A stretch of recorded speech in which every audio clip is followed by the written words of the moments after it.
Within the past hour, former Bolivian President Evo Morales has landed in Mexico City after the government there offered him asylum. He was greeted by the Mexican foreign minister. Morales told the crowd waiting he had no plans to retire from politics. Back in Bolivia, supporters of Morales have rallied in the city of El Alto. They believed he was the victim of a coup. Morales resigned on Sunday after weeks of protests following his disputed re-election. We have several correspondents covering this breaking news story from all angles. Teresa is in El Alto, which is a Morales stronghold. Mariana Sanchez is in the Bolivian capital, and we'll be speaking to them in just a moment. But first, let's go to John Holman, who is in Mexico City for us. So, John, you were there as the now former Bolivian president landed as he was seeking asylum there in Mexico. Just bring us up to speed there on how it all unfolded and what Mr. Morales plans to do now. Yeah, you can still see, actually, the plane behind us that brought him here. We're pretty much the only people left on the scene. The drama's over for the moment, but it was a very long night for ex-President Evo Morales and for the Mexican government that were trying to bring him here. There was problems with bringing him through the airspace of several countries. There were negotiations in the night. In the end, he had to take quite a sort of torturous route that involved a stopover in Paraguay to get here to Mexico. But once he got here, he did give an impromptu speech just as he went through the ranks of reporters. And as you mentioned there, he said that he's not going to retire from politics. He's said before that he hopes that this is just the chance to get fresh again, to get energized, and then to go back. He said that his only crime was trying to help the poorest and the most vulnerable in Bolivia. And he has definitely done that during his time. He's almost 14 years in power. He's almost halved the extreme poverty rate in the country. He's had a lot of social programs that have helped people to get houses, that have helped people to get jobs. He's also the country's first indigenous president in its history. So all of that, he said that was his only crime, to stand up for the indigenous people. Of course, his opponents would see things differently. They point to the fact that he tried to change the constitution to run in the elections that Bolivia had 3 weeks ago, that he held a referendum to change that constitution, that the population narrowly said no to that, and he did it anyway. And then in the election, the Organization of American States said that there were lots of irregularities. So for President Morales, this was a coup that has forced him into exile in Mexico. We remember, of course, that the military publicly came out and said, suggested, they put it, that he resign. But for his opponents, this is a chance for a transition in Bolivia, for new elections to take place. But meanwhile, as Mariana and Teresa are going to tell you, there's a real power vacuum in that country and a lot of chaos. Yeah, and John, while the Mexican government there has certainly stood behind Evo Morales, it's fair to say he has a divided opinion across the region. He definitely has. Even within Mexico itself, actually, the government here is quite leftist under President Andrés Manuel López Obrador, and they've really received him with open arms. The opposition party, or one of them, the rightist one called the PAN, has said that they reject him coming to Mexico. And if you go on Twitter and social media, there's a lot of people that support both sides of the argument.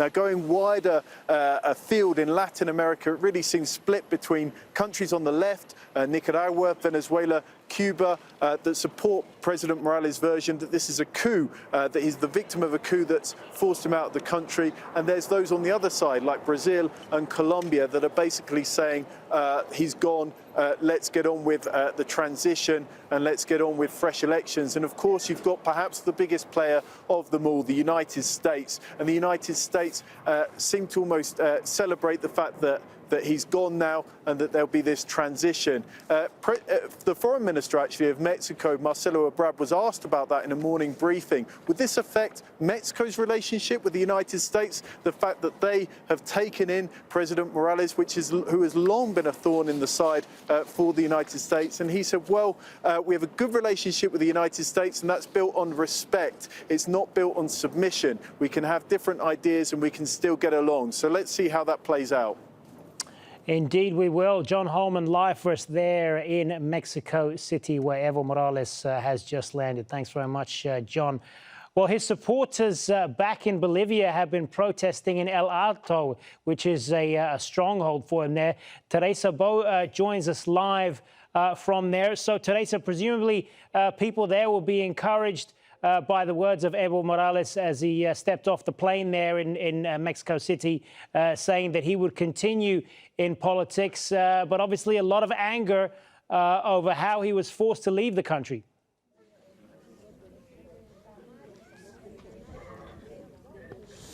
Well, that's correct. We're here in El Alto. This is a stronghold of Evo Morales. And just until a few minutes ago, there were thousands and thousands of people marching from where we are towards the center of the capital, La Paz, towards Plaza Murillo.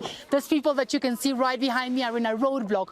All around El Alto is with roadblocks, with people standing there and saying that they're going to be on the streets defending who they say is President Evo Morales. They're convinced that there was a coup, that Evo Morales, once the OAS announced that there were irregularities, he called for elections, that he was asked by the military to resign, and that in Latin America is called a coup. And that's why they're saying that they're going to remain on the streets. And many of the people we have spoken to here say that they're afraid about what is coming, because in a way, Evo Morales gave these people dignity. They're saying that they had been discriminated for one generation after the other. And they say that now they're proud to say that they're members of indigenous communities, that Evo Morales created what is known here as a plurinational state of 36 indigenous communities, and that he's the one that gave them that improved their lives. So there's lots of tension in El Alto. These people here, they're saying that they're going to stay, but there were thousands of others that we saw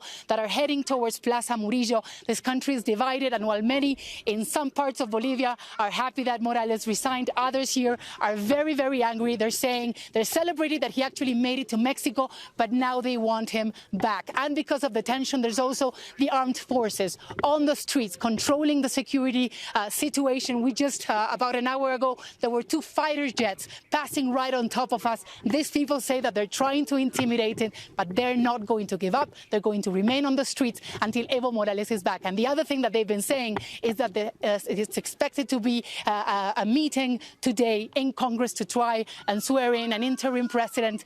They're saying that they're not going to support anyone that comes in to replace Morales. All right, for the moment, Teresa live first there in El Alto. Teresa, thanks very much. Well, as she was saying there, some of his supporters are on their way to the Bolivian capital. Mariana Sanchez is live for us from there, from La Paz. So, Mariana, a real sense of uncertainty in the Bolivian capital now over what comes next, who will replace Evo Morales, and the power vacuum there. Exactly, Hassan. That's the largest question here. Who is in charge? And that should be resolved here at the National Assembly behind me. But it is unclear as to what will happen. The idea was to swear in today a new interim president. But to look at what is happening behind closed doors, if you will, analysts and people with contacts within the top members of the MAS party are telling us that there is a division within the MAS party, the party that is Evo Morales' party, between those who are the hardliners who are saying no one should come here, the legislators have to resign, they should not come here today and not participate in this session, and those who are saying we want to come, but we feel threatened by members of our own party, and we feel that we don't have guarantees, and we don't know if we will be able to get here.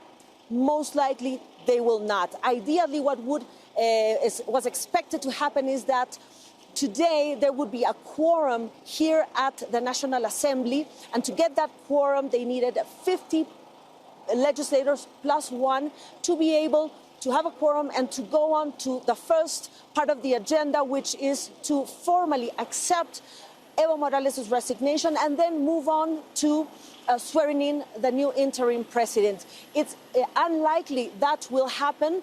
The question is, of course, if they will come or not. Apparently, they won't.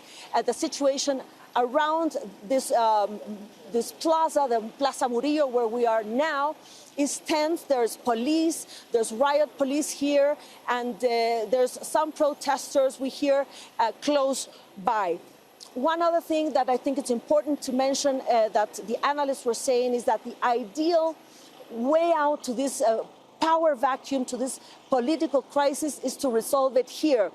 But when I asked him about those jets, Teresa was talking about those fighter jets going over those protesters in the area that is the stronghold of Evo Morales, he told me that there is, of course, a possibility that the military could take over. And how possible, I asked, and he said it's very possible because there is such a power vacuum that we don't know who has the reins of the government. But he said if they do that, that would be only to call immediately for elections, because Bolivians in general, not opposition and not followers of Evo Morales, would tolerate any military in power. So we are looking at a very volatile situation now, Hassan. Indeed, and Mariana, if we just take a step back for a moment and look at Evo Morales' legacy. This was a president who came to power 13 years ago. He was the first indigenous leader of Bolivia. And regardless of where you stand on all of this politically, is it fair to say his place in Bolivian political history will certainly be a prominent one?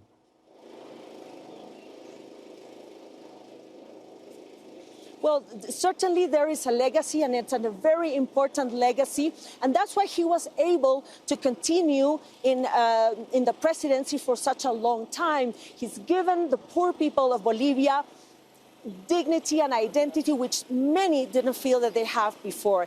And also, he's done a lot of social programs. He's given programs for the elderly, for the poor, for the children, and given a voice to the people who never did have a voice. So it's an important legacy, and that's why many people are furious about him leaving. So it's difficult to say how that legacy will play out in the next few days in the streets of Bolivia, especially here in La Paz, the capital. Yeah, a very fluid situation there in the Bolivian capital. For the moment, Mariana Sanchez live for us there in La Paz. Now, a demonstration in support of Evo Morales is being held in Venezuela's capital, Caracas. That country's president, Nicolas Maduro, one of Morales' key left-wing South American allies. Maduro is saying that the U.S. has funded what he calls a coup in Bolivia.